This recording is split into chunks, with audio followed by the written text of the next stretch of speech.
Hey, everybody. Welcome to Food Fight Friday at the Aid Station, where Adam Lee of Community Trail Running and myself, Jason Bahamundi, will make decisions on which foods to eat, carry, or toss.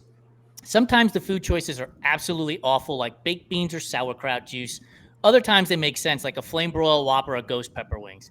This week, Adam will be presenting to me 3 food choices. But before we do that, please remember to subscribe, rate, and review the Everyday Athlete Podcast Network, where we have a show for everybody. We now have a new logo, so go check that out too. Adam, what's up, brother? Happy Friday, Jason. Not too much, man. I'm just getting ready to settle into the weekend. How are you? I'm doing fantastic. I love the fact that we are technologically advanced enough to now have the Run Try Bike feed live and the Community Trail Running feed live on Instagram for this show. We're very fancy around here.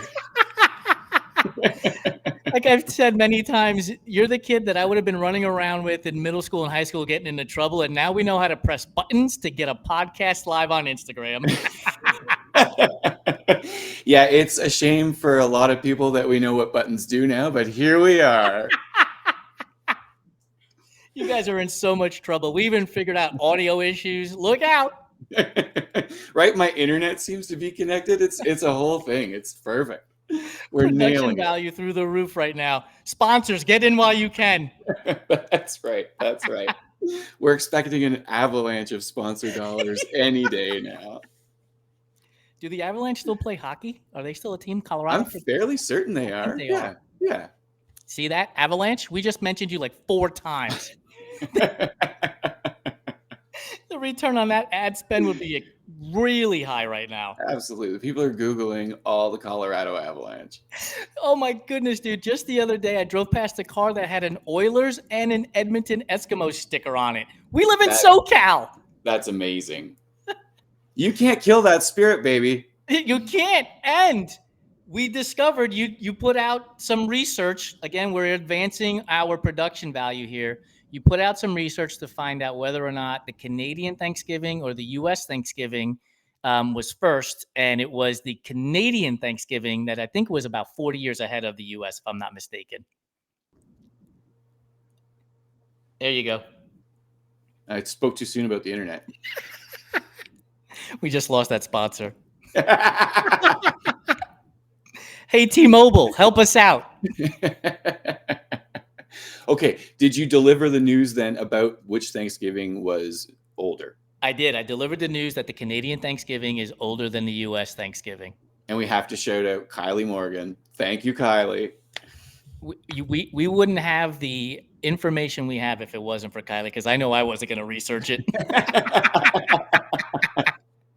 Yeah, I'm pretty sure Food Fight Friday, there was no discussion. There's nothing in my contract about research. Okay? No. I'm flying off the handle here.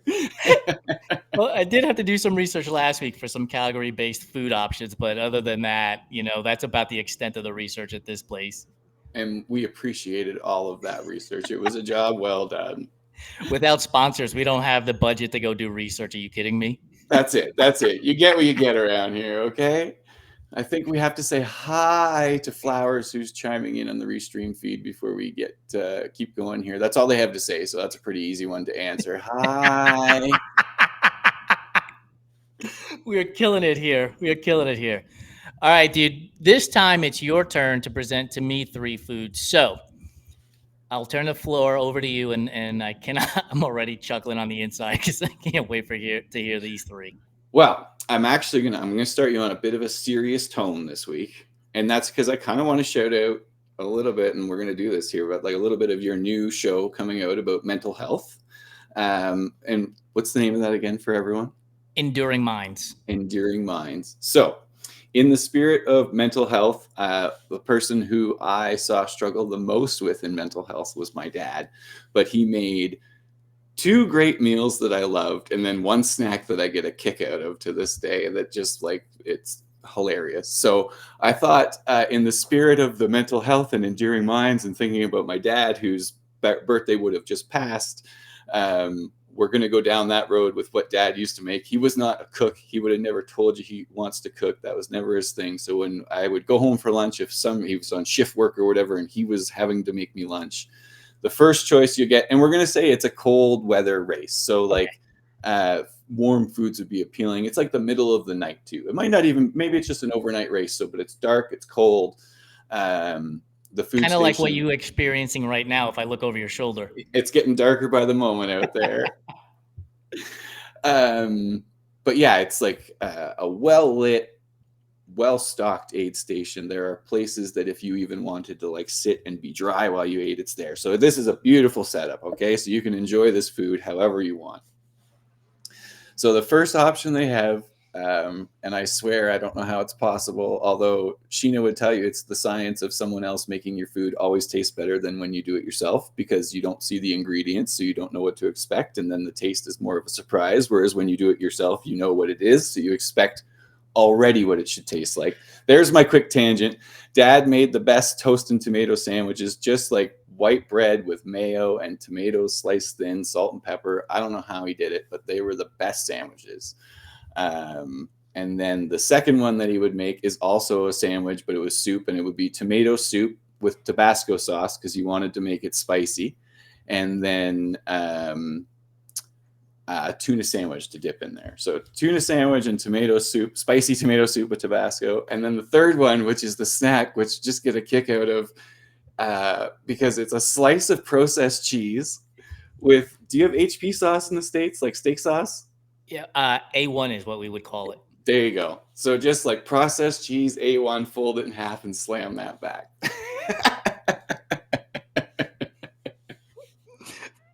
5-star Michelin restaurant, slice of cheese with A1 sauce. I love it. Yeah, exactly. So yeah, some super like just basic but great stuff that he had a real good handle on. And the slice of cheese with A1 is, I don't think you'll find a lot of people that are into that, but I would tell you right now, it's got a special place in my heart.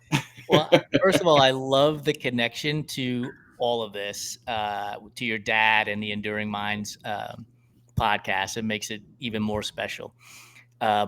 Going back to episode 1 of our Food Fight Friday at the aid station and the idea of having to carry a bowl of baked beans or a bowl of sauerkraut juice and not knowing how I would do that, I have to eliminate the tomato soup, but it sounds awesome. Like, I remember when my mother would make tuna sandwiches for me as a kid too. So for me, the way a perfect tuna sandwich is globs of mayonnaise, like it's like liquid basically, right? Yeah. With tiny chopped up pieces of red onion, celery, and carrot. So I get a little texture in there along with it being on toast. So I'm all in on the tuna sandwich to dip into the tomato soup, but I can't carry the tomato soup. Haven't figured out a way how to do that. So that's got to go. Next up is I'm eating it right then and there is sliced tomato on toast with salt and pepper. Like, honestly, I could slice tomato and sprinkle salt and pepper and some Tabasco on there, and it's just a heavenly snack. And if I'm adding toast to it, that's up a notch. That and is mayo. Yeah, and mayonnaise, which I absolutely love. By the way, my tangent, food manufacturers make mayonnaise in like single serving and sell it at the grocery store. I don't need a bucket of mayonnaise. It's going to go bad before I get through it. So I should just send you like a scoop from mine and then buy a bigger bucket. Because like I'm always like, is there mayo at home? We'll be at the grocery store. Like, do we have mayo? Are we sure we have mayo? And which means I'm taking the slice of cheese and the A1 sauce with me. But I will say this: my father was not a cook either. Like, he didn't know, how to use a stove or an oven if his life depended on it. But similar to you, like my dad used to take saltine crackers and put mayonnaise on them. And I would eat them like the whole sleeve, right? Because it just tasted so good. Tangy mayo and salty saltines. You can't go wrong with that as a snack. No, that's it. Sounds like our dads were pretty similar in the amount of effort they wanted to put into stuff, but you still found stuff that tasted good. That's right. So, dude, this has got to be a hard one for you. So, to recap, I'm carrying the slice of cheese and the A1 sauce with me. I'm ditching the tomato soup with the Tabasco because I don't know how to carry it, and I'm eating the toast with mayonnaise and tomato slices on it. How about you? What are you doing to honor your dad? Which are you eating, tossing, or carrying? Right? It's that's a tough one for me for sure. And shout out to the other people who have said hi, hi, hi, hi, hi, hi, hi, hi, hi, hi, hi, hi. That's Aiden and Marcus. People are using all the letters on their keyboard, which is very impressive. Although I think Aiden is asking a question at the end. He's got like 7 or 8 highs and then a huh. I think I'm with you in that I would pitch the tomato soup and tuna sandwich. I could cruise and eat some soup like we've discussed. That'd be fine. But I think mostly it's the tuna. As much as I like the tuna sandwich, I think while running, it might not be the greatest thing that I could have out there. Especially with the toast and tomato, which might still give me heartburn or whatever because my esophagus is what it is. But anyway, I would carry the toast and tomato because that will be easier to carry than the cheese slice and the HP. And I'll just get such a kick out of eating that at the aid station with everyone else. And I'm like, yeah, that's the thing I'm crushing right there. We're all lunatics. One thing I just realized, like you set me up to eat the tomato soup while I'm at the aid station because you said it was a cold night. Yeah. I should have eaten the tomato soup and gotten warm before hauling ass out to the next into the cold winter there. But you're all about show up and blow up, so you don't have time to sit and eat soup. I love the fact that my race mantra is preceding me in this situation. That's right. And was all gas, no brake? All gas, no brakes, baby. Light your ass on fire and see how far you can get. Sometimes you get to the finish line and sometimes you don't. Right? Soup sounds like brakes. That ain't you, man. What's funny though, when people are like, I can't do that. I'm like, you have no idea. Even if you paced yourself, you might still not make it to the finish line. Like, you have no fucking clue what's going to happen. You might as well go all out. I haven't done a 50 since like we've had that conversation in the show up and blow up, but I say it to my wife at every race now, like, show up and blow up, baby. That's it. Sometimes you got the talent, sometimes you don't, like who the hell cares? You might eat shit halfway through it too, right? Even if you're at the most perfectly paced event, you might trip and fall and end up out of the race also. So go for it. Let it eat. Live life on the edge.